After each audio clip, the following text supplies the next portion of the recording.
The second book that I'm going to ask you to read is actually my book, my first book, and it is called Between Freedom and Bondage, Race, Party, and Voting Rights in the Antebellum North.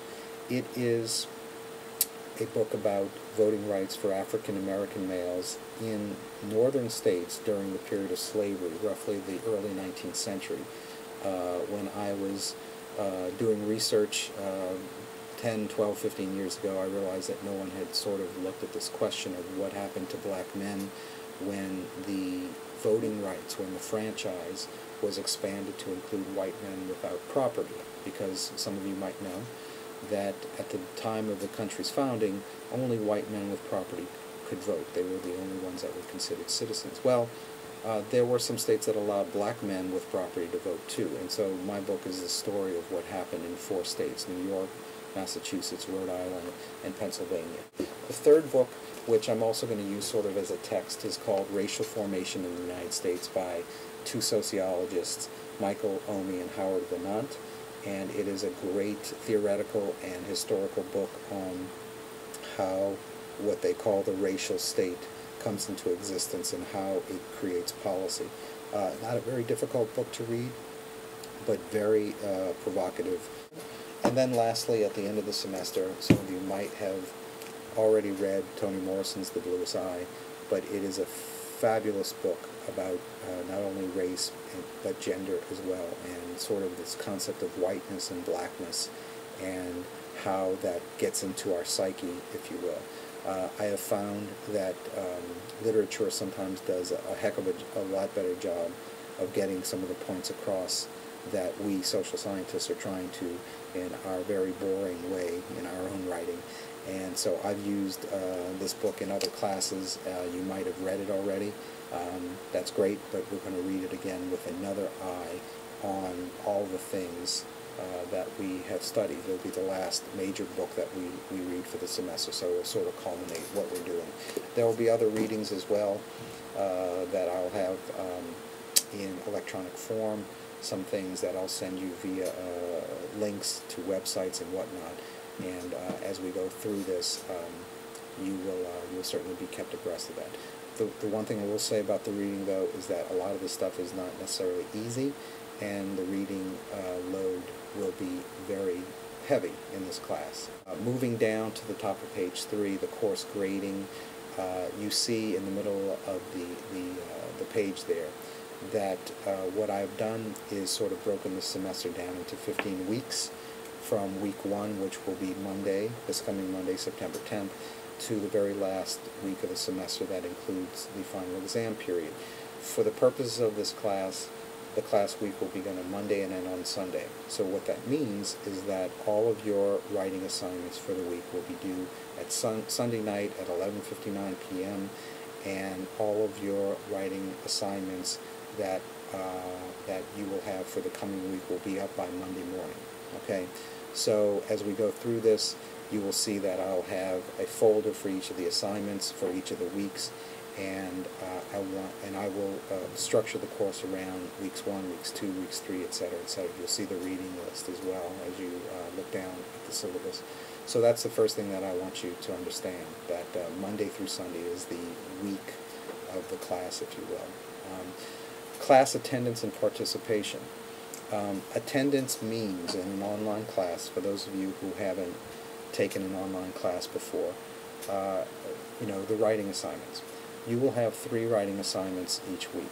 Okay, the first one will consist of a summary of the readings.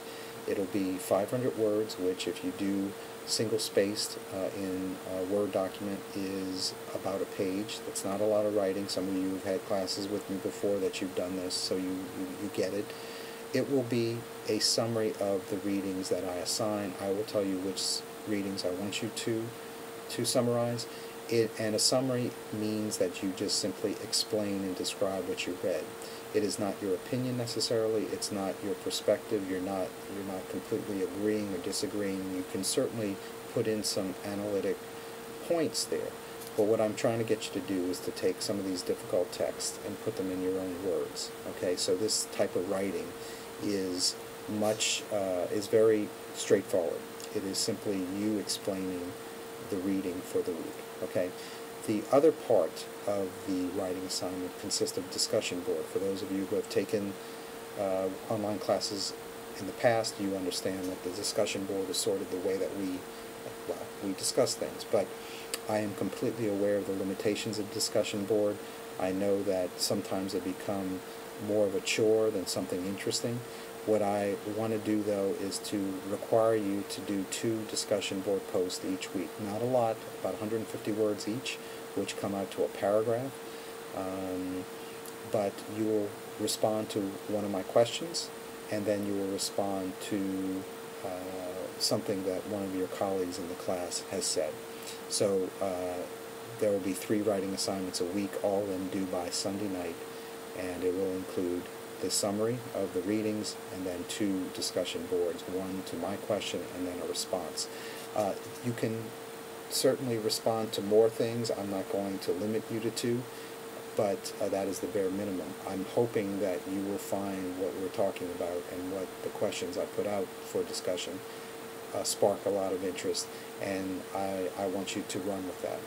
But that is the bare minimum, okay, for the writing assignment, for the weekly writing assignment. The other part of the writing assignment means 2 term papers, one to be due around mid to late October, the other at the end of the semester. They are to be 2,000 to 2,500 words each, so if you do the math, or if you lay this out in a Word document, it's about 8 to 10 pages. So 2 papers, 8 to 10 pages each. I will give you the assignment, and you will respond to that, and it will be based upon the readings that we're doing. And all the rules of solid research paper guidelines will apply. I will remind you that as we get closer to the first paper. Okay. Looking at the grading, you see here on page 4, the class attendance and participation is 30% of the grade. The 2 papers are 35%. Okay. So that's it. That's what we're requiring you for the course. A lot of writing, but a lot of reading as well. And I think that's as it should be. At the bottom of page 4, you see my policy on academic integrity. You can read that and figure out what constitutes plagiarism. What I will say is just don't do it. Please just don't consider copying, pasting other people's work as your own, or passing it off as your own without citing it. I take this seriously. Some of you have had me in classes, and you know where I stand on this, that I think that if you are not doing your own work, you are considered a defective product, because the only thing that Pace University sells to the world are thinking, smart human beings who go out and have great careers. And if you're doing someone else's work, that means that you are not necessarily in that category. So I'm going to ask you not to do that. Just do your own work and you'll be fine. You see at the end here the class schedule. I'm going to try to stick to this as much as possible. We will go as slow or as quickly as I think we can, as we need to, I'm sorry. But there is considerable amounts of reading. But what I want to stress is that I'm going to give you the reading assignments each week. So you see here, for example, weeks 1 and 2, there's a bunch of readings. I'm going to tell you what I want you to do for week 1, what I want you to do for week 2, and so on as we go through this. You see the topics. The first one is sort of the foundations, the theoretical, cultural, historical perspectives on race. You see race in Congress and political parties, race in the courts, race and the presidency. We will talk about Barack Obama. By the end of the semester, he will either be a one-term president or be re-elected. But clearly, as the first African-American president, it has elicited a lot of ideas about race and presidency, and we'll focus on that. And then at the end of the class, we'll focus on the future of race, and there are some interesting readings there. So that's it in a nutshell. There might be some questions. Please send me emails if anything is not clear here. I'm looking forward to the class. I think we're going to have a great time as best as you can in an online class, and I will see you in lecture 2. I will add some thoughts about sort of the theoretical and historical perspectives on race in a few short days after this one is uploaded. But welcome again, and we will see you on YouTube.